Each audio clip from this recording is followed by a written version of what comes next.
Hello everyone, welcome back to the channel. In today's video, we will discuss the most important and highly expected questions of BPSC 103 for the June 2026 IGNOU exams. So let's get started. So our first question is, explain Isaiah Berlin's concept of positive and negative liberty. Discuss their relevance in contemporary democracies. Introduction. Isaiah Berlin was one of the most influential political thinkers of the 20th century. In his famous essay Two Concepts of Liberty, 1958, he explained that liberty or freedom can be understood in two different ways: negative liberty and second positive liberty. These concepts help us understand the relationship between the individual and the state and remain highly relevant in modern democratic societies. Isaiah Berlin 20th century के बड़े political thinker थे। उन्होंने 1958 में एक famous ऐसे लिखा था जिसका नाम था टू कॉन्सेप्ट्स ऑफ लिबर्टी। इसमें उन्होंने फ्रीडम को दो तरीक़ों से समझाया, first negative liberty, second positive liberty. Negative liberty. Negative liberty refers to freedom from external interference. A person is considered free when no one prevents them from acting according to their wishes. The main question behind negative liberty is, what is the area within which a person should be left free to act without interference from others?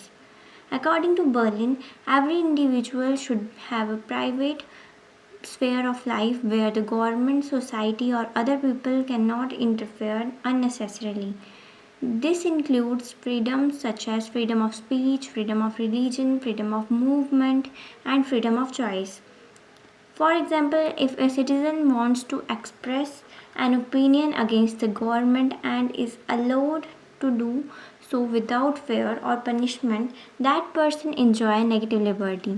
Similarly, when persons are free to choose their profession, lifestyle, or beliefs without coercion, they experience negative liberty.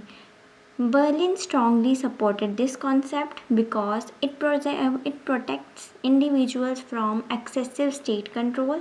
He argued that freedom decreases when governments impose too many restrictions on people's lives. External interference से आज़ादी, ये है हमारी negative liberty.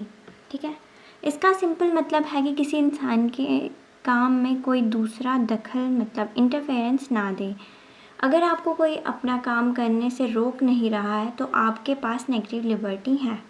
Main question क्या है, इसका core सवाल ये है, एक इंसान के लिए वो एरिया कौन सा है जहाँ उसे बिना किसी इंटरफेरेंस के रहने दिया जाना चाहिए। बर्लिन के मुताबिक हर इंसान के पास एक प्राइवेट लाइफ होनी चाहिए जहां सरकार या सोसाइटी इंटरफेयर ना करे। इसमें ऐसी चीज़ें आती हैं जैसे फ्रीडम ऑफ स्पीच मतलब अपनी बात कहने की आज़ादी, फ्रीडम ऑफ रिलीजन अपने धर्म मानने की आज़ादी, फ्रीडम ऑफ मूवमेंट कहीं भी आने जाने की आज़ादी, चॉइस अपना करियर या लाइफस्टाइल खुद चुनने की आज़ादी। अगर कोई सिटीज़न सरकार के खिलाफ बोलना चाहता है और उसे जेल या सज़ा का डर नहीं है तो वो नेगेटिव लिबर्टी एंजॉय कर रहा है। इसी तरह जब लोग अपना प्रोफेशन या बिलीव्स बिना किसी दबाव के चुनते हैं तो वो नेगेटिव लिबर्टी का एग्जाम्पल है। बर्लिन ने इस कॉन्सेप्ट को इसलिए सपोर्ट किया क्योंकि उनका मानना था कि ज़्यादा रिस्ट्रिक्शन से फ्रीडम कम हो जाती है। उनके हिसाब से जब सरकार लोगों की ज़िंदगी में बहुत ज़्यादा रूल्स लगाती है तो उनकी पर्सनल ग्रोथ और आज़ादी ख़त्म होने लगती है। क्या आप चाहते हैं कि कोई भी नहीं चाहता कि गवर्नमेंट इतना इंटरफेयर करे किसी की भी लाइफ में। Features of negative liberty, freedom from interference मतलब इसका मतलब है कि कोई भी चाहे वो सरकार हो या कोई व्यक्ति आपके पर्सनल काम में दखल अंदाज़ी मतलब इंटरफेयर ना करे। आप जो करना चाहते हैं उसे आप फ्री होने चाहिए। प्रोटेक्शन ऑफ इंडिविजुअल्स राइट, इसमें इंडिविजुअल की आज़ादी और उसके राइट्स को प्रोटेक्ट करने पर जोर दिया जाता है ताकि कोई उन्हें दबा ना सके। Limited role of the state, इस कॉन्सेप्ट के मुताबिक सरकार का रोल बहुत कम होना चाहिए। सरकार को सिर्फ लॉ एंड ऑर्डर मेंटेन करना चाहिए, लोगों की लाइफ में ज़्यादा इंटरफेयर नहीं करना चाहिए। Emphasis on personal choice and autonomy. आपकी अपनी चॉइस सबसे बड़ी है, आप अपनी लाइफ के डिसीजन लेने के लिए खुद आज़ाद हैं। ठीक है, नेक्स्ट आ गया positive liberty. Positive liberty refers to freedom to control one's own life and realize one's potential. It focuses on self mastery and self development. The central question here is who governs me, or how can I become the master of my own life? Positive liberty means having the ability, resources, and opportunities necessary to achieve one's goal. It is not enough to be free from interference. People should also have the means to make meaningful choices. For instance, a person may be legally free to receive an education, but without school, financial support, or access to learning resources, that freedom has little practical value. Positive liberty seeks to create conditions that allow individuals to develop their talents and capabilities. Positive liberty का मतलब सिर्फ रुकावटों का ना होना नहीं है, बल्कि freedom को टू डू समथिंग है। ये सेल्फ मास्टरी और सेल्फ डेवलपमेंट पर फोकस करता है। इसका मतलब है अपनी लाइफ को कंट्रोल करने की और अपने पोटेंशियल मतलब अपनी क्षमता को पहचानने की आज़ादी। इसके मेन सवाल होता है हु गवर्न्स मी, या मैं अपनी लाइफ का मालिक कैसे बन सकता हूँ। पॉजिटिव लिबर्टी कहती है कि सिर्फ इंटरफेरेंस ना होना काफ़ी नहीं होता, इंसान के पास एबिलिटी, रिसोर्सेज और अपॉर्चुनिटीज़ होनी चाहिए ताकि वो अपने गोल्स पूरे कर सकें। अब फॉर एग्ज़ाम्पल, अगर आपके लीगली स्कूल जाने की आज़ादी है लेकिन आपके एरिया में कोई स्कूल ही नहीं है या आपके पास फ़ीस देने के लिए पैसे नहीं हैं, तो उस आज़ादी का कोई मतलब नहीं रह जाता। पॉजिटिव लिबर्टी ऐसी कंडीशन बनाने की कोशिश करती है जिसमें लोग अपने टैलेंट्स और कैपेबिलिटीज़ को डेवलप कर सकें। इसके लिए सरकार एक्टिव रोल प्ले करती है। Government public education, health care, social security and employment programmes जैसे वेलफेयर स्कीम्स चलाती है ताकि हर किसी को बराबर मौका मिले। Features of positive liberty: freedom to achieve गोल।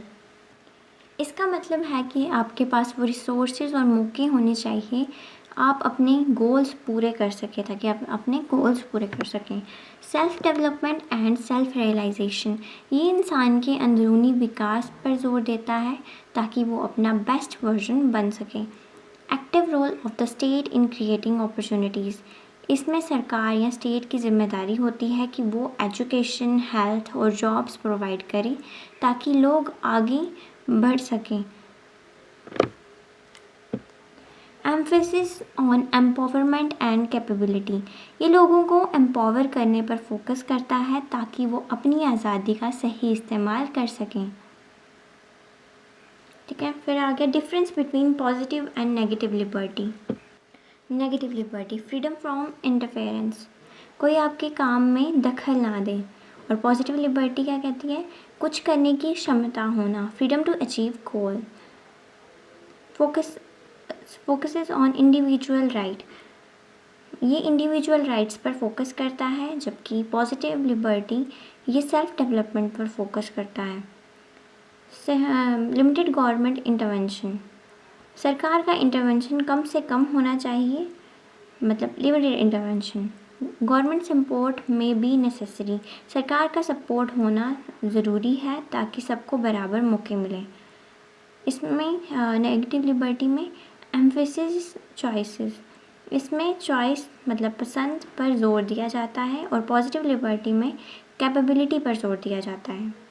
ठीक है, फिर आगे relevance in contemporary democracies, both concepts remain highly relevant in modern democracy. आज की डेमोक्रेसी में दोनों ही कॉन्सेप्ट बहुत ज़रूरी हैं। Relevance of negative liberty, modern democratic states protects citizens through constitutional rights such as freedom of speech, freedom of religion, and freedom of association.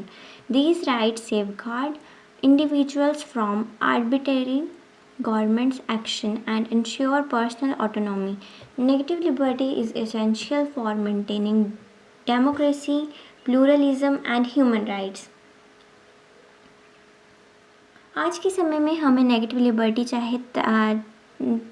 चाहिए ताकि हमारी प्राइवेसी और स्पीच पर कोई रोक टोक ना हो, और पॉजिटिव लिबर्टी चाहिए ताकि गरीबी या बीमारी हमारी आज़ादी में रास्ता ना टोके। एक वेलफेयर स्टेट वही है जो लोगों को प्रोटेक्ट भी करे और उन्हें आगे बढ़ाने में भी मदद करे। ठीक है, नेक्स्ट आ गया relevance of positive liberty. At the same time, democracies recognize that freedom is meaningful only when citizens have access to opportunities. Therefore, governments provide education, healthcare, employment schemes, and social welfare programs. These measures help reduce inequality and enable citizens to participate fully in social and political life. Access to opportunities. अगर किसी व्यक्ति के पास resources ही नहीं हैं तो उसके लिए आज़ादी बेकार है। इसीलिए सरकार education, health care, employment schemes और सोशल वेलफेयर प्रोग्राम्स चलाती है। ये सारे वेलफेयर मेजर्स समाज में अमीर गरीब की इनइक्वालिटी को कम करते हैं। जब लोगों को बेसिक सुविधाएं मिलती हैं तभी वो समाज और पॉलिटिक्स में पूरी तरह से हिस्सा पार्टिसिपेट ले पाते हैं। Need for balance. Contemporary democracies requires a balance between the two forms of liberty. Excessive emphasis on negative liberty may lead to social and economic inequalities, while excessive emphasis on positive liberty may justify excessive state intervention and threaten individual freedoms. A successful democracy protects personal freedom while also creating conditions for citizens to develop their capabilities. आज की लोकतंत्र contemporary democracies को चलाने के लिए दोनों liberties के बीच एक बैलेंस होना बहुत ज़रूरी है। एक्सेसिव नेगेटिव लिबर्टी रिस्क, अगर सरकार बिल्कुल दखल नहीं देगी तो समाज में सोशल और इकोनॉमिक भेदभाव इनइक्वालिटीज़ बहुत बढ़ जाएंगी। अगर सरकार सब कुछ कंट्रोल करने लगेगी तो वो लोगों की पर्सनल लाइफ में ज़रूरत से ज़्यादा इंटरफेयर करेगी, जिससे व्यक्ति की निजी आज़ादी इंडिविजुअल फ्रीडम खतरे में पड़ सकती है। एक अच्छी सरकार वही है जो लोगों की पर्सनल फ्रीडम को प्रोटेक्ट भी करे और उन्हें विकास करने के मौके भी दे। ठीक है, फिर नेक्स्ट आ गया conclusion. Isaiah Berlin's concept of positive and negative liberty provides a valuable framework for understanding freedom. Negative liberty emphasizes freedom from interference, while positive liberty focuses on the ability to realize one's potential.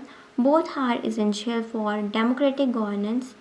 Modern democracies strive to balance these two forms of liberty by protecting individual rights and ensuring access to opportunities that allow citizens to live free, dignified, and meaningful lives.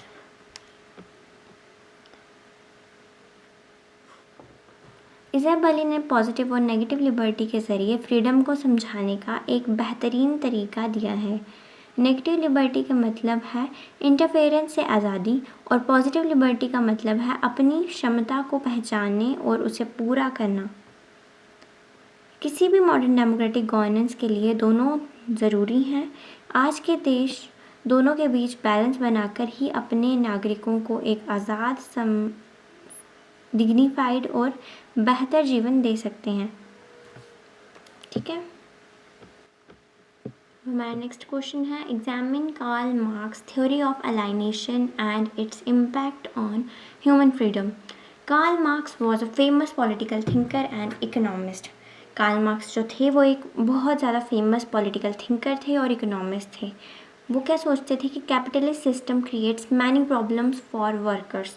Capitalist system जो है वो बहुत सारी problems बना रहा है workers के लिए। One of his most important ideas is the theory of alienation. उनकी बहुत इम्पॉर्टेंट आइडिया जो था वो था theory of alienation. Alienation means a situation in which a person feels separated or disconnected from their work, society, and even from themselves. Alienation मतलब वो situation जहाँ पे एक पर्सन जो है वो अलग फील कर रहा है, डिस्कनेक्टेड फील कर रहा है अपने काम से, सोसाइटी से और खुद से भी। Marks argued that alienation reduces human development and happiness. Marks ने कहा था कि अलाइनेशन जो है वो ह्यूमन की फ्रीडम मतलब आज़ादी और खुशी को कम कर रहा है। Meaning of alienation. The word alienation means becoming a stranger to something that should belong to you. According to Marx, workers in a capitalist society spend long hours working, but they do not own what they produce. The factory owner or capitalist owns the product and earns most of the profit.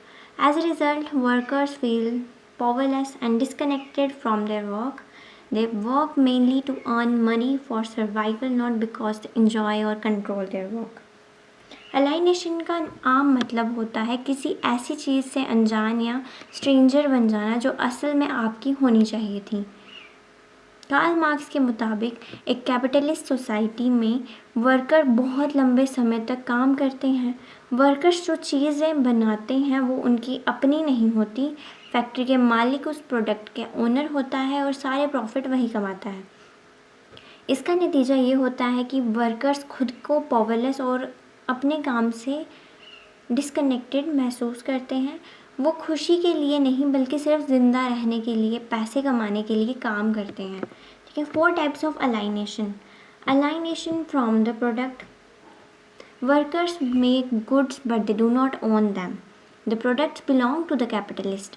For example, a worker in a mobile phone factory may help make hundreds of phones every day but may not be able to buy one. The product of their labor becomes separate from them. Worker जो चीज़ें अपने हाथों से बनाते हैं उस पर उसका कोई हक नहीं होता।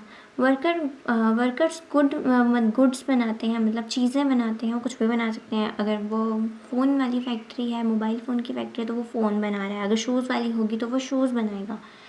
वो उसके गुड्स आ गया, वो सामान वो बनाता है, लेकिन उन पर उसका कोई हक नहीं होता क्योंकि वो कैपिटलिस्ट मतलब उनके मालिक की होती हैं। उनका अपना बनाया हुआ प्रोडक्ट ही उनसे जुड़ा या अलग हो जाता है। एक मोबाइल फ़ोन फैक्ट्री में काम करने वाला वर्कर रोज़ हंड्रेड्स फ़ोन बनाता है, लेकिन उसकी सैलरी इतनी कम होती है कि शायद वो खुद उनमें से एक फ़ोन भी ना खरीद सके। Alienation from the work process. Workers have little control over how they work. They follow orders and perform the same task repeatedly.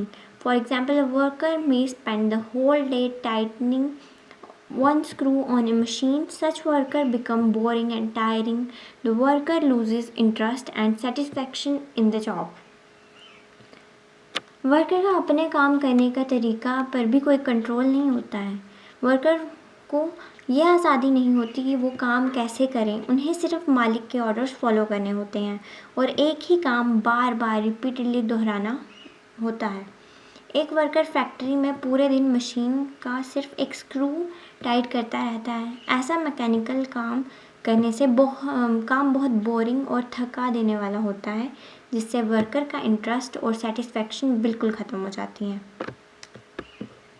ठीक है। नेक्स्ट आ गया alienation from other people. Capitalism creates competition among workers. People compete for jobs, promotion, and higher wages. Because of this competition, workers may not cooperate with each other. Relationships become weaker and people feel isolated from society. Capitalism इंसान को एक दूसरे से दूर कर देता है और उनके बीच के रिश्तों को बदल देता है। कैपिटलिज्म में वर्कर्स के बीच जॉब्स, प्रमोशन और ज़्यादा सैलरी के लिए एक कंपटीशन शुरू हो जाता है। इस तनाव और कंपटीशन की वजह से वर्कर्स एक दूसरे के साथ मिलकर मतलब कोऑपरेट नहीं कर पाते।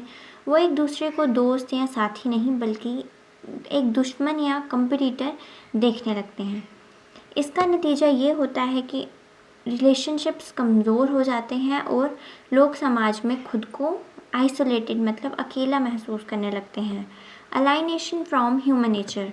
Marx believed that humans are naturally creative and social. People enjoy creating things and working together. However, under capitalism, workers do repetitive work only to earn wages. They cannot fully use their talents and creativity. As a result, they become disconnected from their true human nature. इसे alienation from species essence भी कहा जाता है। ये इंसान को उसकी असली पहचान से दूर कर देता है। Humans are naturally creative. Marx का मानना था कि इंसान फितरत से क्रिएटिव और सोशल होते हैं। हमें नई चीज़ें बनाना और मिलकर काम करना पसंद होता है, लेकिन कैपिटलिज्म में वर्कर्स सिर्फ पैसे कमाने के लिए एक ही बोरिंग और मोनोटोनस काम रोज़ करते हैं। इस वजह से वो अपने अंदर के रियल टैलेंट और क्रिएटिविटी का इस्तेमाल नहीं कर पाते। आखिर में वो अपनी असली इंसानी फितरत मतलब ट्रू ह्यूमन नेचर से बिल्कुल छूट जाते हैं और एक मशीन की तरह बनकर रह जाते हैं। Impact on human freedom. Marks believed that alienation has a negative effect on human freedom. Alienation के इंसान की आज़ादी पर बहुत बुरा असर पड़ता है, नेगेटिव इफेक्ट पड़ता है। ठीक है। Loss of creativity, lack of control, economic dependence, unhappiness and stress. Loss of creativity, इंसान तभी सच में आज़ाद होता है जब वो अपनी स्किल्स और क्रिएटिविटी का इस्तेमाल कर सकें। अलाइनेशन वर्कर्स अपने काम के ज़रिए खुद को एक्सप्रेस नहीं कर पाते, जिससे उनकी आज़ादी बहुत कम हो जाती है। ठीक है। फिर आ गया lack of control. Workers do not control their work और the products they make. Important decisions are taken by employers. This make workers feel powerless. Workers का ना तो अपने काम पर कंट्रोल होता है और ना ही उन प्रोडक्ट्स पर जो वो बनाते हैं। सारे ज़रूरी फैसले, सारे ज़रूरी डिसीजंस फैक्ट्री के मालिक एम्प्लॉयर्स लेते हैं, जिससे वर्कर्स खुद को बिल्कुल बेबस और पावरलेस महसूस करते हैं।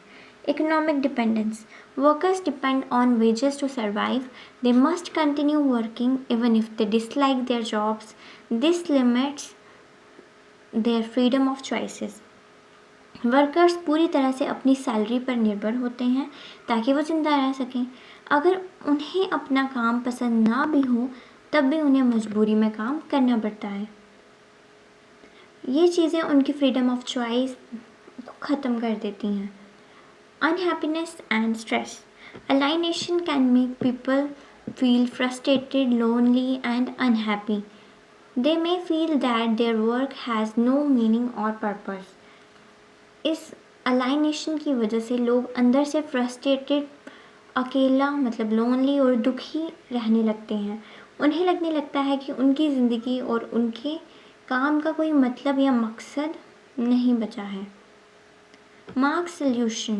Marx believed that alienation could end in the communist society, where factories and resources would be owned collectively by society rather than by a few capitalists.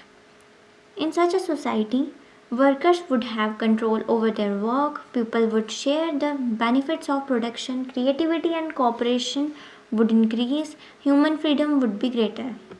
Marks के मुताबिक जब फैक्ट्रीज और रिसोर्सेज पर पूरे समाज का मिलकर कब्जा होगा, तब ऐसी सोसाइटी में ये बदलाव आएंगे। क्या बदलाव आएंगे? Workers would have control over their work. Workers के अपने काम और वर्किंग कंडीशन पर पूरा कंट्रोल होगा, वो किसी के दबाव में काम नहीं करेंगे। People would share the benefits of production. Factory से जो भी फ़ायदा मिलेगा वो किसी एक मालिक की जेब में नहीं जाएगा, बल्कि समाज के सभी लोगों में बराबर बंटना चाहिए। Creativity and cooperation would increase. जब फ़ायदे सबका होगा तो लोग एक दूसरे से कम्पीट नहीं करेंगे, बल्कि मिलकर काम करेंगे, जिससे उनकी क्रिएटिविटी भी बढ़ेगी। Human freedom would be greater.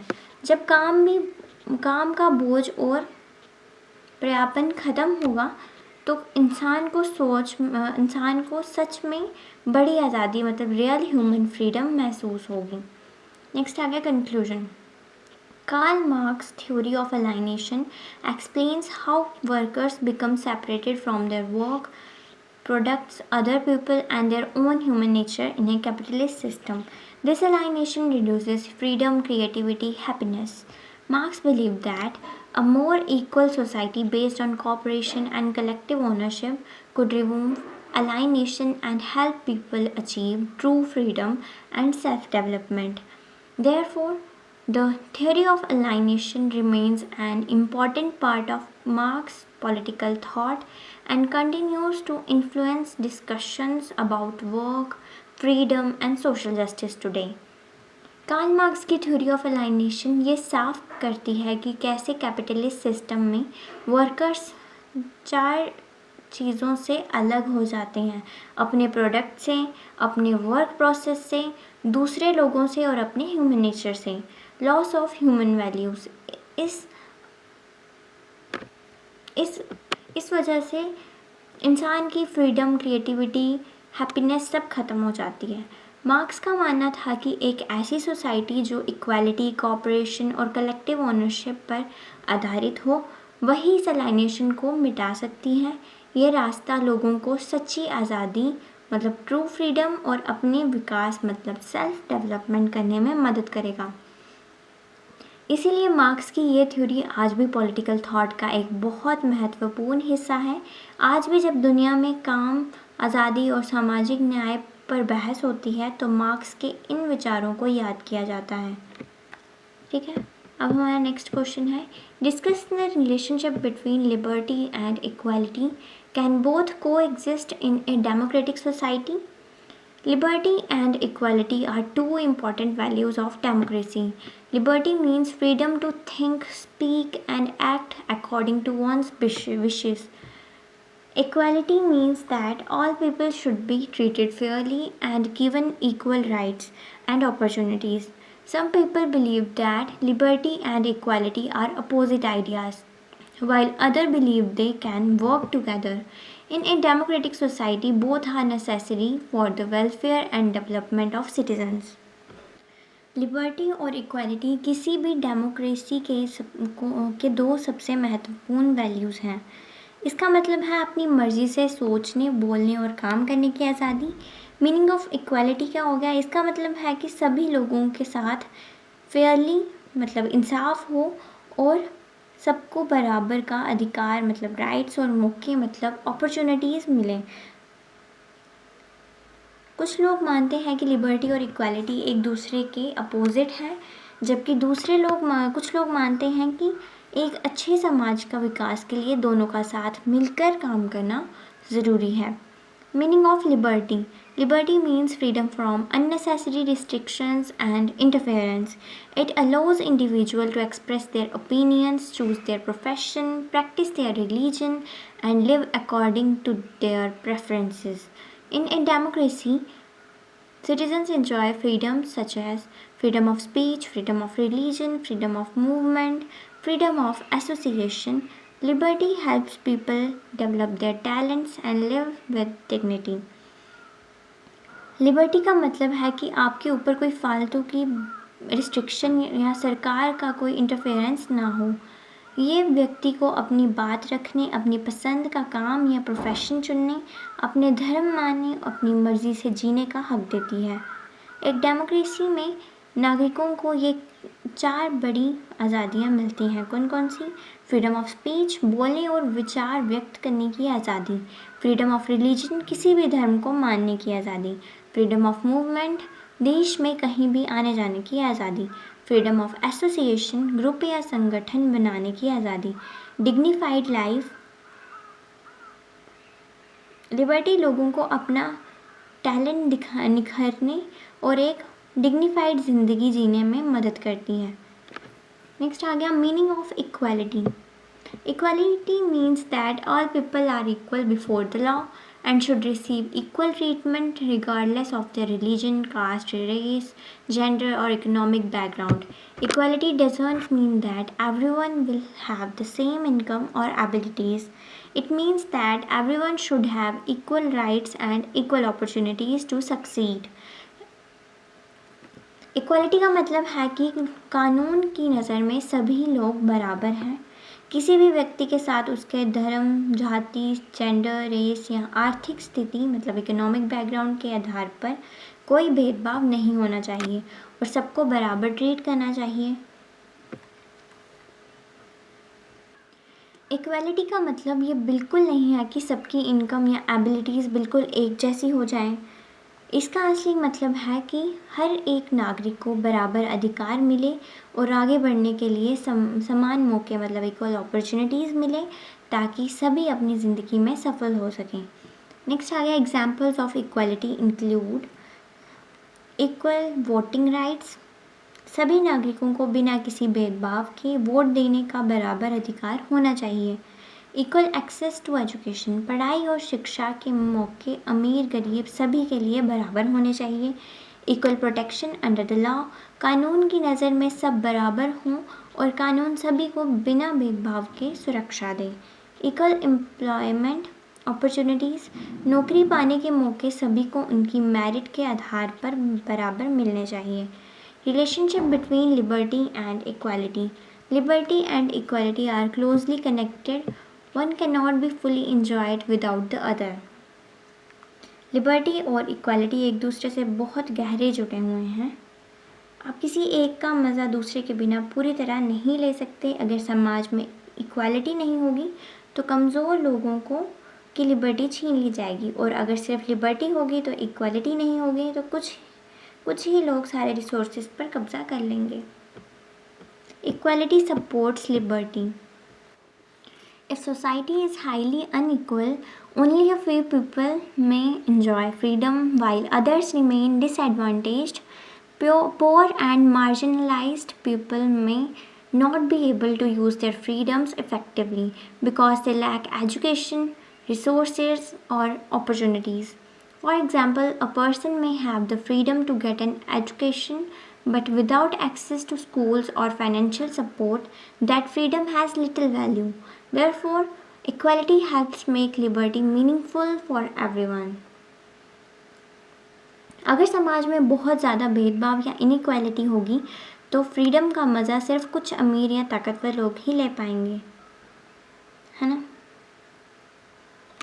और जो लोग गरीब और मार्जिनलाइज्ड हैं उनके पास आज़ादी तो होगी पर वो उसे यूज़ नहीं कर पाएंगे, क्योंकि उनके पास एजुकेशन, रिसोर्सेज और अपॉर्चुनिटीज़ की कमी होती है। एक व्यक्ति के पास पढ़ने की आज़ादी तो है, लेकिन अगर उसके पास अच्छे स्कूल की सुविधा या फाइनेंशियल सपोर्ट ही नहीं है तो उस आज़ादी का कोई मतलब नहीं रह जाता। इसीलिए इक्वालिटी आज़ादी को सभी के लिए मीनिंगफुल बनाती है। Liberty supports equality. Liberty allows people to demand equal rights and fight against discrimination. Freedoms such as speech, assembly, and protest help citizens challenge injustice and promote equality. For example, many social movements for women's rights, civil rights, and workers' rights became successful because people were free to express their demands. आज़ादी लोगों को भेदभाव के खिलाफ लड़ना और बराबर अधिकार मांगने की ताकत देती है।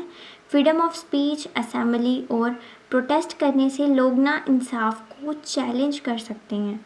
दुनिया में जितने भी बड़े मूवमेंट्स हुए हैं जैसे women's rights, civil rights, workers right, वो इसलिए सक्सेसफुल हो पाए क्योंकि लोगों के पास अपनी डिमांड्स रखने की और बोलने की आज़ादी थी। आज़ादी के बिना बराबरी लाना नामुमकिन है। Conflict between liberty and equality. Sometimes liberty and equality may appear to conflict with each other. If individuals are given unlimited economic freedom, some may become extremely rich while others remain poor. This can increase inequality. अगर लोगों को बिना किसी रोक टोक के आर्थिक आज़ादी मतलब अनलिमिटेड इकोनॉमिक फ्रीडम दे दी जाए तो कुछ लोग बहुत ज़्यादा अमीर हो जाएंगे और बाकी लोग गरीब रह जाएंगे। इससे समाज में इनइक्वालिटी बहुत बढ़ जाएगी। दूसरी तरफ अगर सरकार समाज में पूरी तरह बराबरी मतलब कंप्लीट इक्वालिटी लाना चाहेगी तो उसे सब कुछ कंट्रोल करना पड़ेगा। ऐसा करने से लोगों की पर्सनल फ्रीडम्स पर रोक लग जाएगी। Therefore, a balance is necessary. इसीलिए एक अच्छे समाज के लिए लिबर्टी और इक्वालिटी के बीच एक बैलेंस बनाना बहुत ज़रूरी है। ठीक है। Can both coexist in a democratic society? Yes, liberty and equality can coexist in a democratic society. In fact, a successful democracy requires both. Democratic governments protect individual freedom through constitutions and fundamental rights. At the same time, they promote equality through laws, welfare programs, education, healthcare, and social justice measures. Countries such as India, Canada, and Germany try to maintain this balance by protecting civil liberties while promoting equal opportunities for all citizens. When liberty and equality work together, people can live freely while also enjoying fairness and justice. लोकतांत्रिक सरकारें मतलब democratic governments अपने constitution और fundamental rights के ज़रिए हर एक व्यक्ति की पर्सनल आज़ादी को प्रोटेक्ट करती हैं। इसके साथ साथ सरकारें भेदभाव मिटाने और बराबरी लाने के लिए laws, welfare programmes, education, health care और सोशल जस्टिस मेजर्स चलाती हैं। इंडिया, कनाडा और जर्मनी जैसे देश इस बैलेंस का सबसे बेहतर उदाहरण है। ये देश अपने नागरिकों की सिविल लिबर्टीज़ को प्रोटेक्ट भी करते हैं और साथ ही सभी के लिए समान मौके मतलब इक्वल अपॉर्चुनिटीज़ और जस्टिस को प्रमोट भी करते हैं। जब लिबर्टी और इक्वालिटी मिलकर काम करती हैं तो समाज के लोग बिना किसी डर के आज़ादी से रह सकते हैं और साथ ही एक इंसाफ पसंद और न्यायपूर्ण ज़िंदगी का मज़ा ले सकते हैं। ठीक है, नेक्स्ट आ गया conclusion. Liberty and equality are two pillars of democracy. Liberty gives individuals the freedom to develop their abilities while equality ensures that everyone has a fair chance to enjoy those freedoms. Although tensions may sometimes arise between them, they are not enemies. With proper laws and democratic institutions, liberty and equality can coexist and strengthen each other. A democratic society is most successful when it protects both freedom and fairness for all its citizens. Liberty और equality किसी भी democracy के दो सबसे मजबूत pillars होते हैं। इनके बिना लोकतंत्र टिक नहीं सकता। लिबर्टी व्यक्तियों को ये आज़ादी देती है कि वो अपनी एबिलिटीज़ को डेवलप कर सकें और बिना किसी फालतू बंदिश के आगे बढ़ सकें। इक्वालिटी यह इंश्योर करती है कि समाज में हर एक इंसान को उन आज़ादियों का मज़ा लेने का एक फेयर चांस मिले। बिना इक्वालिटी के आज़ादी सिर्फ कुछ ही लोगों के हाथ में सिमट कर रह जाती है। हालांकि कभी कभी इन दोनों कॉन्सेप्ट्स के बीच में थोड़ा टेंशन्स या टकराव पैदा हो जाता है, लेकिन ये दोनों एक दूसरे के एनिमीज़ नहीं हैं। अगर सही कानून और मजबूत डेमोक्रेटिक इंस्टीट्यूशन हो तो लिबर्टी और इक्वालिटी एक साथ रह सकते हैं और एक दूसरे को ज़्यादा मजबूत मतलब स्ट्रेंथन बनाते हैं। एक डेमोक्रेटिक सोसाइटी तभी सबसे ज़्यादा सक्सेसफुल मानी जाती है जब वो अपने सभी सिटीजन्स के लिए दो चीज़ों एक साथ सिक्योर करें, फ्रीडम और फेयरनेस। ठीक है, फ्रीडम अपने तरीके से जीने और बोलने की आज़ादी, फेयरनेस सभी के साथ बराबरी और इंसाफ का व्यवहार। Fourth question is critically evaluate the neoliberal conception of liberty. What is neoliberal liberty? Neoliberal thinkers like Milton Friedman, F.A. Hayek, and Robert Nozick say liberty means freedom from government interference. They call this negative liberty. In simple words, you are free if no one stops you from doing what you want. For neoliberals, the biggest threat to freedom is the state or government. Milton Friedman, F.A. Hayek और Robert Nozick जैसे बड़े scholars इस ideology को support करते हैं। इनके मुताबिक liberty का मतलब है फ्रीडम फ्रॉम गवर्नमेंट इंटरफेरेंस, सरकार की कोई दखलंदाजी ना होना। इस सोच को नेगेटिव लिबर्टी कहा जाता है क्योंकि ये इस बात पर जोर देती है कि इंसान पर कोई भी रिस्ट्रिक्शन नहीं होनी चाहिए। सिंपल वर्ड्स में, अगर आपको अपनी मर्ज़ी का काम करने से कोई रोक नहीं रहा है तो आप आज़ाद हैं। न्यूलिबरल्स के लिए आज़ादी का सबसे बड़ा दुश्मन स्टेट है क्योंकि सरकार लॉज और रेगुलेशंस बनाकर लोगों की आज़ादी को कम करती है। So the government should only do three things: protect the country, maintain law and order, and protect private property, nothing more. New liberalism के मुताबिक सरकार को बहुत ही छोटा और लिमिटेड होना चाहिए। सरकार को सिर्फ 3 मेन काम करने चाहिए। फर्स्ट, प्रोटेक्ट द कंट्री, देश को बाहरी दुश्मनों से बचाना, मतलब defence. Maintain law and order, देश के अंदर शांति और कानून बनाए रखना। नेक्स्ट है प्रोटेक्ट प्राइवेट प्रॉपर्टी, लोगों की अपनी ज़मीन, घर और बिजनेस को सुरक्षित रखना। इसके अलावा सरकार को किसी भी दूसरे काम, स्कीम्स, बिजनेस चलाना में, इन सब में हाथ नहीं डालना चाहिए। They also say economic freedom is equal to political freedom. If you can buy, sell, start business and keep your money without heavy tax, then you are free. That's why they support free markets, less tax, less government rules. इनका मानना है कि सच्ची आज़ादी तभी मिलती है जब आपको इकोनॉमिक फ्रीडम हो। अगर आप बिना किसी रोक टोक के कुछ भी खरीद सकते हैं, बेच सकते हैं, नया बिजनेस शुरू कर सकते हैं और अपना कमाया हुआ पैसा बिना हैवी टैक्स दिए अपने पास रख सकते हैं, तो ही आप सही मायने में आज़ाद हैं, फ्री हैं। इसलिए ये लोग फ्री मार्केट्स, लेस टैक्स और लेस गवर्नमेंट रूल्स को सपोर्ट करते हैं। Good points of neoliberal liberty: protects individual choice. It says every person know what is best for themselves. Government should not decide for you. This protects personal decision about job, business, lifestyle. ये point कहता है कि हर इंसान अपना भला बुरा सबसे अच्छे से खुद जानता है। सरकार को ये डिसाइड नहीं करना चाहिए कि आपको क्या करना चाहिए। कैसे लोगों को अपने बिजनेस, जॉब और लाइफस्टाइल खुद चुनने की पूरी आज़ादी होनी चाहिए। Limits government power: history shows when government becomes too powerful it can becomes dictatorship. New liberals remind us that less power to state is equal to less chance of misuse. History गवाह है कि जब भी सरकार बहुत ज़्यादा powerful हो जाती हैं तो वो तानाशाही में बदल सकती हैं। न्यू लिबरल्स का क्या ये मानना है, कम सरकारी ताकत जो है वो किसके बराबर है? मिसयूज़, मतलब गलत इस्तेमाल का कम चांस। नेक्स्ट आ गया encourage growth: less rules plus free market is equal to people take risk, start companies, create jobs. जब देश में कम नियम होते हैं और फ्री मार्केट होती है तो लोग नए रिस्क लेने से नहीं डरते। इससे लोग नई कंपनी शुरू करते हैं, नई खोज मतलब इनोवेशन होती है और मार्केट में बहुत सारी जॉब्स स्टार्ट हो जाती हैं, बहुत सारी जॉब्स मिलना शुरू हो जाएंगी।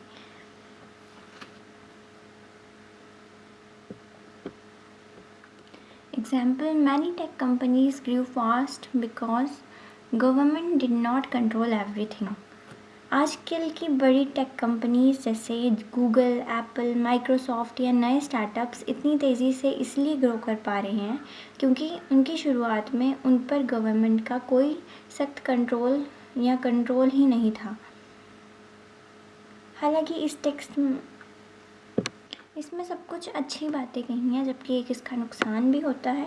इससे अमीर और अमीर हो जाता है और गरीब पीछे छूट जाता है क्योंकि सरकार वेलफेयर पे ध्यान देती ही नहीं है। नेक्स्ट आ गया criticism of new liberal liberty: ignores social and economic inequality. New liberals से everyone is free to start business, but a poor person and a rich person are not equal at the starting line. If you have no money, education or health, you cannot really use your freedom. So their liberty is formal, not real. As T.H. Green said, freedom without capacity is useless. New liberals कहते हैं कि हर कोई business शुरू करने के लिए आज़ाद है, लेकिन असल ज़िंदगी में एक अमीर और एक गरीब इंसान कभी इक्वल नहीं होते। अगर किसी के पास पैसा, एजुकेशन या अच्छी हेल्थ ही नहीं है तो वो इस फ्रीडम का क्या करेगा? उनकी आज़ादी सिर्फ कागज़ पर फॉर्मल होती है, सच में नहीं। टी.एच. ग्रीन ने कहा था freedom without capacity is useless, यानी बिना क्षमता या ताकत के आज़ादी बेकार है। Freedom for whom? If government removes all rules, big companies and rich people get more power, then workers, small farmers or consumers may lose freedom. अगर सरकार सारे रूल्स हटा देगी तो सिर्फ बड़े कंपनीज और अमीर लोगों को फ़ायदा होगा। इससे अमीर लोग और ज़्यादा पावरफुल हो जाएंगे। नतीजा ये होगा कि वर्कर्स, छोटे किसान और आम कस्टमर्स अपनी आज़ादी खो देंगे। अगर लेबर लॉज जैसे मजदूर कानून ना हो तो बड़ी कंपनीज मजदूरों से ज़बरदस्ती 14 घंटे काम करवा सकती हैं। इसीलिए बिना सरकार के रूल्स के आज़ादी का मतलब होता ही नहीं। Freedom for the strong, slavery for the weak. ताकतवर के लिए आज़ादी और कमज़ोर के लिए गुलामी। Ignores positive liberty. Thinkers like Isaiah Berlin talked about positive liberty, freedom to do things, not just freedom from interference. For real freedom, you need education, health, food. Neoliberals ignore this. A sick, illiterate person is not free even if government does not stop him. Isaiah Berlin जैसे thinkers ने positive liberty के बारे में बात की है। इसका मतलब है कुछ करने की आज़ादी, फ्रीडम टू डू थिंग्स, ना कि सिर्फ रोक टोक से आज़ादी। सच्ची आज़ादी के लिए इंसान के पास बेसिक चीज़ें जैसे एजुकेशन, हेल्थ और खाना होना ज़रूरी है। एक बीमार या अनएजुकेटेड इंसान कभी आज़ाद नहीं हो सकता, भले ही सरकार उसे किसी काम को करने से ना रोके। नेक्स्ट आ गया, market is not always free. Neoliberals trust the market fully, but markets can fail. They can create monopoly, pollution and financial crisis like 2008. Then you need government rules to protect common people. Pure market is equal to freedom of profit, not freedom of people. New liberals आँख बंद करके market पर भरोसा करते हैं, लेकिन market fail भी हो सकती है। खुली छूट मिलने पर मार्केट में मोनोपोली मतलब किसी एक कंपनी का राज बन सकता है, पोल्यूशन बढ़ सकता है और 2008 जैसा आर्थिक संकट मतलब फाइनेंशियल क्राइसिस भी आ सकता है। आम लोगों को बचाने के लिए गवर्नमेंट रूल्स ज़रूरी हैं। प्योर मार्केट का मतलब सिर्फ फ्रीडम ऑफ प्रॉफिट होता है, फ्रीडम ऑफ पीपल नहीं। ठीक है। Reduces liberty to money. For new liberals liberty is equal to property plus contract, but life has more things. Freedom of speech, right to protest, right to dignity, these need state protection. If state is too weak, private groups can take away these freedoms. New liberals के लिए आज़ादी का मतलब सिर्फ property और contract तक limited है, लेकिन ज़िंदगी में इससे बढ़कर भी चीज़ें हैं जैसे freedom of speech, right to protest, right to dignity. इन सब अधिकारों को बचाने के लिए देश का कानून मतलब स्टेट प्रोटेक्शन की ज़रूरत होती है। अगर सरकार कमज़ोर होगी तो पावरफुल प्राइवेट ग्रुप्स आपकी ये आज़ादी छीन लेंगे। ठीक है, अब आगे conclusion. New liberal liberty is important because it warns us against too much government control. It protects individual choice and economic freedom, but it is incomplete. Real liberty means both freedom from government and freedom to live a good life. For that, some roles of state is needed to give education, health, and protect the weak from the strong. So the best idea is balanced liberty, not zero government like neoliberals want, and not total government control. A government that is small but strong enough to make freedom real for everyone, not just for the rich. Government control, ये हमें सरकार के बहुत ज़्यादा control से सावधान करता है। इंडिविजुअल चॉइस, ये इंसान की अपनी चॉइस को बचाता है। और इकोनॉमिक फ्रीडम, ये बिज़नेस और पैसे कमाने की आज़ादी को प्रोटेक्ट करता है। ये फिर इनकम्प्लीट क्यों है? रियल लिबर्टी, सच्ची आज़ादी का मतलब सिर्फ सरकार से आज़ादी नहीं है। गुड लाइफ इसका मतलब एक अच्छी और इज़्ज़तदार ज़िंदगी जीने की आदत भी है। स्ट्रेट रोल, गरीबों के पास आज़ादी तभी आएगी जब सरकार उन्हें एजुकेशन और हेल्थ देगी। प्रोटेक्शन, कमज़ोरों को ताकतवर और अमीर लोगों से बचाने के लिए सरकार ज़रूरी है। न्यू लिबरल्स की तरह बिल्कुल ज़ीरो गवर्नमेंट नहीं होनी चाहिए। कम्युनिज़म या डिक्टेटरशिप की तरह पूरी तरह गवर्नमेंट कंट्रोल भी गलत है। सरकार छोटी हो पर इतनी स्ट्रांग हो कि आज़ादी सिर्फ अमीरों के लिए नहीं बल्कि हर एक इंसान के लिए रियल बन सके। So our next question is, explain the concepts of equality of opportunity and equality of outcome. Equality of opportunity, meaning in simple words, everyone should get the same starting line and same rules. After that, your result depends on your hard work, talent and choices. Key idea, remove unfair barriers. The race should not be fixed before it starts. हर किसी को ज़िंदगी में बराबर के मौके मिलने चाहिए। सभी लोगों के लिए कानून और नियम बिल्कुल एक जैसे होने चाहिए। एक बार सबको बराबर मौका मिल जाए तो आपके रिज़ल्ट, आपकी मेहनत और आपकी चॉइसेस पर डिपेंड करता है। इसके मुख्य कारण क्या हैं? की आइडियाज़ क्या हैं? इसके मुख्य मकसद है समाज से उन सारे अनफेयर बैरियर्स को हटाना जो लोगों को आगे बढ़ने से रोकते हैं।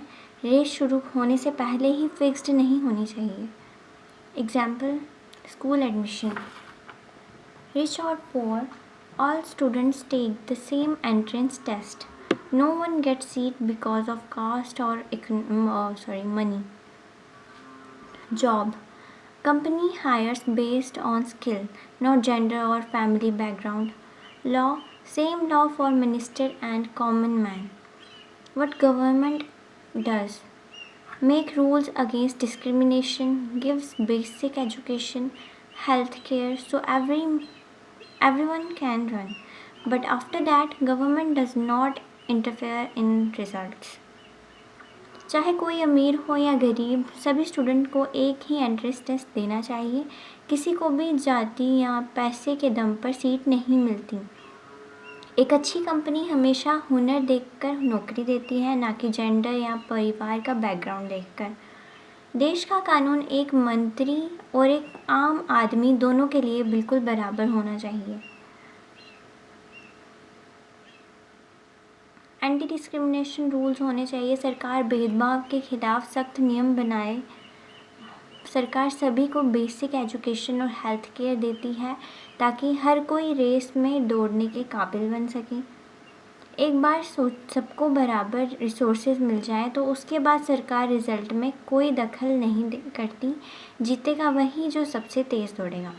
Good points, rewards hard work and talent, motivates people to work more, respects individual freedom, you decide your life, less interference by state.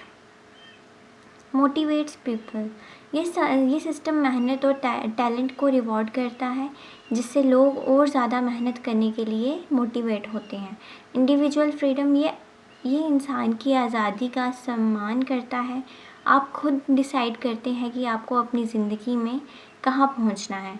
Less state interference, इसमें सरकार का कंट्रोल बहुत कम होता है जिससे लोगों को खुलकर काम करने की आज़ादी मिलती है। प्रॉब्लम और क्रिटिसिज्म, स्टार्टिंग लाइन में look same but people don't start equal. One child is born in rich family with coaching, good food, laptop. Another is born poor, has to work in field, no school, both free to learn, but race is not fair. So critics say formal equality is not real equality. Thinkers who support this, classical liberals, neoliberals, John Rawls, with his idea of fair equality of opportunity. कागज़ पर भले ही starting line सबके लिए same दिखे पर असल ज़िंदगी में लोग बराबर पैदा नहीं होते। एक बच्चा अमीर घर में पैदा होता है तो जहाँ उसे सारी फैसिलिटीज़ मिलती हैं, जबकि दूसरा बच्चा गरीबी में गरीबी में पलता है, इसीलिए उनका बैकग्राउंड उन्हें शुरुआत से ही पीछे धकेल देता है। दोनों के पास रेस में दौड़ने की आज़ादी तो है, लेकिन ये रेस बिल्कुल भी फेयर मतलब इंसाफ पसंद नहीं है। इसीलिए क्रिटिक्स कहते हैं कि ये सिर्फ दिखावे की इक्वालिटी है, सच्ची इक्वालिटी नहीं है। Thinkers who support this is equality of opportunity के आइडिया को क्लासिकल लिबरल्स, न्यू लिबरल्स और जॉन रॉल्स अपने फेयर इक्वालिटी ऑफ अपॉर्चुनिटी के कॉन्सेप्ट के साथ सपोर्ट करते हैं। नेक्स्ट है equality of outcome, fair finish. Meaning आ गया, goal is that everyone should end up in nearly same position. If some people finish race too far ahead, government steps in to bring them back and push others forward. Key idea, don't just give same starting line, make sure final result is also equal, because unequal results create unequal power next time. इसका focus सिर्फ starting line पर नहीं बल्कि finish line पर होता है। इसका मतलब है कि सिर्फ अपॉर्चुनिटी देना काफ़ी नहीं है, सरकार को ये देखना चाहिए कि रेस ख़त्म होने के बाद सभी लोग लगभग एक ही जैसे इक्वल आउटकम्स रिजल्ट तक पहुँचें। समाज में अमीर और गरीब के बीच का जो बड़ा गैप है उसे ख़त्म किया जाए, सभी को ज़िंदगी में लगभग बराबर की सुख सुविधाएं और लाइफस्टाइल मिलने चाहिए, चाहे उनका टैलेंट कुछ भी हो। Example, tax. Rich people pay 30% tax, poor pay 0%. Government uses rich people's money to give free food, housing, education to poor. अमीर लोगों पर ज़्यादा टैक्स लगाया जाता है और गरीबों पर 0% टैक्स होता है। सरकार इस टैक्स के पैसे का इस्तेमाल गरीबों को फ्री खाना, घर और एजुकेशन देने के लिए करती है। Reservation, extra seats or jobs for groups that were behind for hundreds of years. Communism idea, from each according to ability to each according to need, everyone gets same house, same income. ये Karl Marx का idea reservation, जो groups या समाज का तबके सालों से पीछे छूट गए हैं उनके लिए जॉब्स और एजुकेशन में एक्स्ट्रा सीट्स रिजर्वेशन की जाती है ताकि वो बाकी समाज के बराबर आ सकें। But government does heavy role, redistributes wealth through tax subsidies, tries to reduce gap between rich and poor. Good points, reduces extreme poverty and inequality, give real chance to people who started very behind, creates more stable society, less anger, less crime. इस system में सरकार का बहुत बड़ा हाथ होता है। सरकार अमीरों से पैसा लेकर टैक्स के ज़रिए गरीबों में बांटती है। सरकार सस्ती चीज़ों पर कोटास तैयार करती है ताकि अमीर और गरीब के बीच का गैप मतलब फ़र्क जो है बिल्कुल कम किया जा सके। इस देश में बेहद ज़्यादा गरीबी और इनइक्वालिटी कम होती है। जो लोग पहले से बहुत पीछे हैं उन्हें ज़िंदगी में आगे बढ़ने का एक असली और सच्चा मौका मिलता है। स्टेबल सोसाइटी, जब समाज में सब बराबर होते हैं तो आम लोगों में गुस्सा कम होता है, जिससे देश में क्राइम कम होता है और शांति बनी रहती है। प्रॉब्लम और criticism, kills motivation. If everyone gets same price, why work hard? Why become doctor if income is same as sweeper? This can slow down income. अगर सबको आखिर में एक जैसा ही इनाम मिलना है तो कोई मेहनत क्यों करेगा? अगर एक डॉक्टर और एक स्वीपर दोनों की इनकम बिल्कुल बराबर होगी तो कोई डॉक्टर बनने की कड़ी मेहनत नहीं करेगा। इससे देश की इकनॉमी कमज़ोर हो जाती है। Too much state power, to make everyone equal, government must control everything, jobs, wages, business. This can become dictatorship. I called it road to self-down. सबको ज़बरदस्ती बराबर करने के लिए सरकार को हर चीज़ पर कंट्रोल करना पड़ेगा, जॉब्स पर, बिजनेस पर, सब चीज़ों पर। हैक ने अपनी बुक में इसे रोड टू सेल्फडॉम मतलब गुलामी का रास्ता कहा है, क्योंकि इससे देश में तानाशाही आ सकती है। Ignores difference. People have different talent, effort, choices. Forcing same outcome is unfair to the hardworking person. Thinkers who support this socialist, Marxist, egalitarian. हर इंसान में अलग टैलेंट, अलग मेहनत करने की क्षमता और अलग चॉइसेस होती हैं। सब पर एक ही जैसा आउटकम थोपना गलत है। Main difference: equality of opportunity, equality of outcome. इनका फोकस क्या है? फेयर स्टार्टिंग लाइन, सबको शुरुआत में बराबर मौका मिले। और इक्वालिटी ऑफ आउटकम, रेस ख़त्म होने पर सबका रिजल्ट लगभग बराबर हो। Fair finishing line. क्वेश्चन क्या है? Are rules same for all? Are result same for all? क्या नियम सबके लिए एक जैसे हैं? क्या परिणाम सबके लिए एक जैसे हैं? Role of state: minimal only remove barriers, big redistribute wealth. सरकार सिर्फ रुकावटें और भेदभाव हटाती है, बाकी सब मार्केट पर छोड़ देती है। और इक्वालिटी ऑफ इनकम क्या कहती है? सरकार बड़ा रोल निभाती है और टैक्स के ज़रिए वेल्थ को रीडिस्ट्रीब्यूट मतलब दोबारा बांटना करती है। Freedom: more individual freedom, less freedom, more control. Equality of opportunity में मोर इंडिविजुअल फ्रीडम होती है, मतलब लोगों को अपनी मर्ज़ी से जीने की पूरी आज़ादी होती है। और इक्वालिटी ऑफ आउटकम में क्या कहता है? सरकार का कंट्रोल ज़्यादा होता है, जिससे आज़ादी कम हो जाती है। Example: same school exam for all, extra marks for poor students. सभी स्टूडेंट्स के लिए एक जैसा पेपर और एक जैसा एग्ज़ाम होना चाहिए। गरीब या पीछे छूटते बच्चों को बराबर लाने के लिए एक्स्ट्रा मार्क्स या मदद करनी चाहिए। Conclusion: which is better? Both ideas have truth. If we only do opportunity, inequality will keep growing because people don't start equal. If we only do outcome, people stop working and freedom dies. So most democracies today choose balanced approach.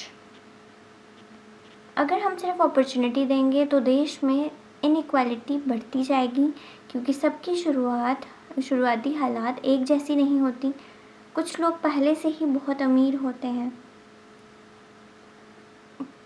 अगर हम सिर्फ outcome पर ध्यान देंगे, सबको ज़बरदस्ती बराबर करेंगे, तो लोग मेहनत करना बंद कर देंगे और देश से फ्रीडम ख़त्म हो जाएगी। आजकल की जो डेमोक्रेसी है एक बैलेंस्ड अप्रोच अपनाती है, जिसमें ये 2 स्टेप्स शामिल है। कौन से 2 स्टेप्स शामिल है?